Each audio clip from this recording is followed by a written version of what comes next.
देखिए, जातिवाद, भाषावाद, क्षेत्रवाद से ऊपर उठकर राष्ट्रवाद होना चाहिए, लेकिन अपनी परंपराओं को भी मानना चाहिए। जैसे हम सनातन परंपरा को मानते हैं तो हम उसके प्रति कट्टर का मतलब ये नहीं कि हम किसी को मारते काटते, लेकिन हम अपने सिद्धांतों को भलीपूर्वक मानते हैं, व्यवहार से भी, आचरण से भी, वाणी से भी, और लोगों को जगाने का काम भी करते हैं। तो हमें जातियों में नहीं बंटना चाहिए, क्षेत्रों में नहीं बंटना चाहिए, भाषाओं में नहीं बंटना चाहिए। हमें एक तिरंगे के नीचे रहने की विचारधारा को स्थापित करना चाहिए, पर अपनी मान्यताओं को मानते रहना चाहिए।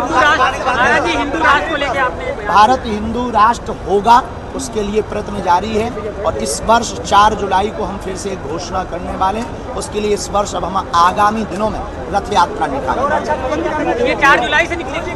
नहीं, 4 जुलाई को इसकी घोषणा की जाएगी, कहाँ निकलेगी, कब निकलेगी, पर इस वर्ष हम रथ यात्रा करेंगे भारत को हिंदू राष्ट्र बनाने। अभी भी लगातार गौ माता को राष्ट्रीय माता घोषित करने की बात कर रहे हैं। लगातार यत्र अभी लगातार चली रही। अभी उत्तर प्रदेश में वृंदावन में विश्राम हुए, आगे रथ यात्रा करेंगे। शास्त्री जी, सुधर जाओ वरना भारत का कानून सुधारेगा। और महाराष्ट्र का कानून बहुत अच्छा है, और महाराष्ट्र में इस बात को लेकर के बहुत प्रबल, वहाँ के हमारे यशस्वी मुख्यमंत्री बहुत ही प्रिय श्री देवेंद्र फडणवीस जी सैद्धांतिक रूप से, वैचारिक रूप से अपनी परंपरा को बहुत प्रबलता से मानते हैं। जल्दी ही हमें भरोसा है कि वो इस पर कठोर कार्रवाई करेंगे, और हम हिंदुओं से प्रार्थना करेंगे कि देख लो, हमें लगता है व्यापारवाद में यदि मजहब को आगे लाया जाएगा तो देश की स्थिति परिस्थिति बिगड़ जाएगी।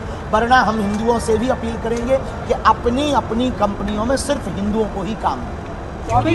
ऐसा एक समय पर किसी व्यक्ति ने ये भी कहा था कि पत्ता नहीं हिलेगा, लेकिन देखो राम मंदिर बन गया ना।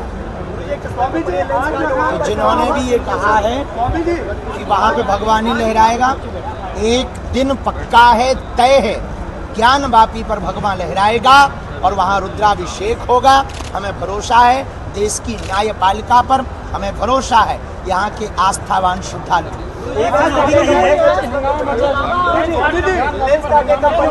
अमेरिका ईरान में टॉप होनी है, प्रतिबंध लगा करके बुर्का और हिजाब पर उन्हें छूट दिया है। ये मना किया है।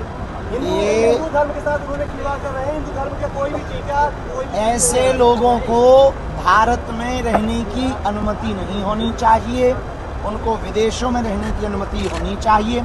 हमारे जितने भी तीर्थ देवालय हैं वहाँ पर मुसलमान भी दुकान खोले हैं, वहाँ मुसलमान भी व्यापार विद्या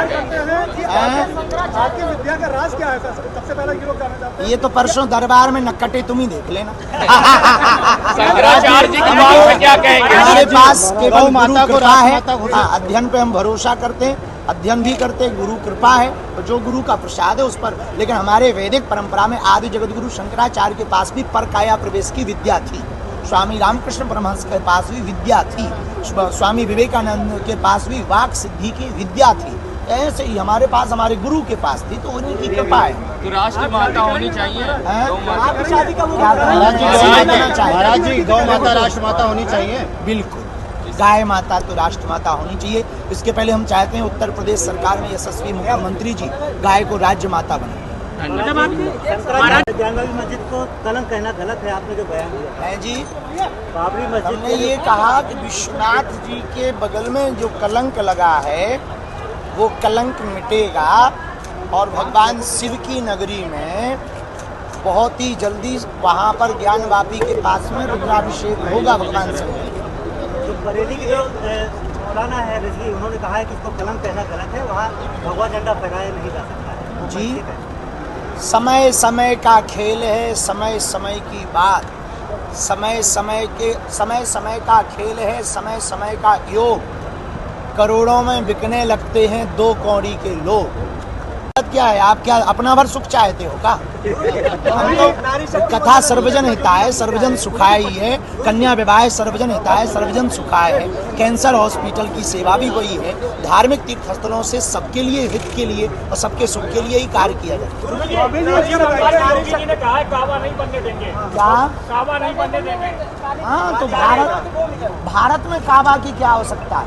हमें आप एक बात भी तो बताओ ना, भारत में काबा की जरूरत नहीं है, काबा जहाँ है वही ठीक है। भारत में काबा की आवश्यकता नहीं, भारत में तो हमें लगता है विश्वनाथ बाबा की आवश्यकता है।